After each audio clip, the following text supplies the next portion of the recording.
I want to head off to Hawaii because we have a beautiful pineapple plant here on our stage. Why? Beautiful. This is from another viral email.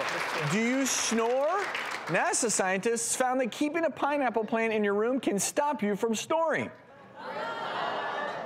This is a viral post that claims this works because pineapple plants produce large amounts of oxygen, improving air quality, which improves sleep, allowing for better, quieter sleep. Now, the plants incidentally do take 12 to 24 months to develop that inedible mini pineapple on top. That's a commitment. It's a commitment, but hey, if it can help with snoring, why wouldn't you?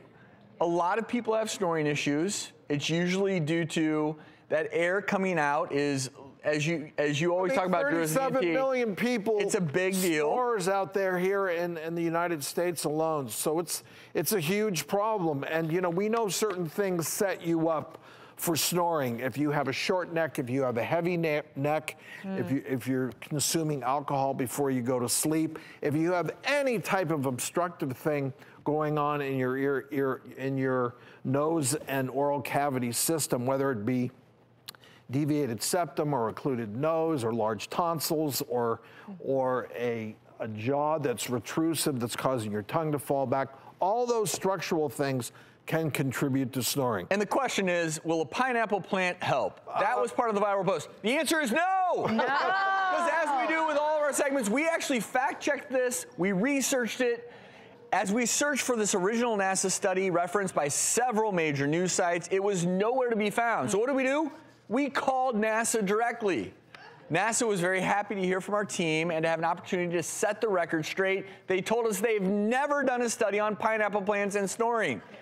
And we were the very first organization to ever reach out to them about this topic. Here's their statement. We're not aware of any NASA research that has studied pineapple plants as a cure for snoring.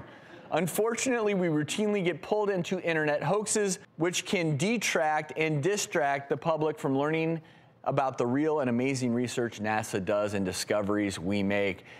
I think that people tag NASA so often because it is such a trusted source. Well, yeah. If you can put someone on the moon, you probably would know about things like this. So be aware if you hear something on the internet and they say, oh, NASA scientists claim this, be very, very careful. And if you've been forwarded an email that you'd like us to debunk or tell you whether or not it might be true, go to thedoctorstv.com and send it over to us.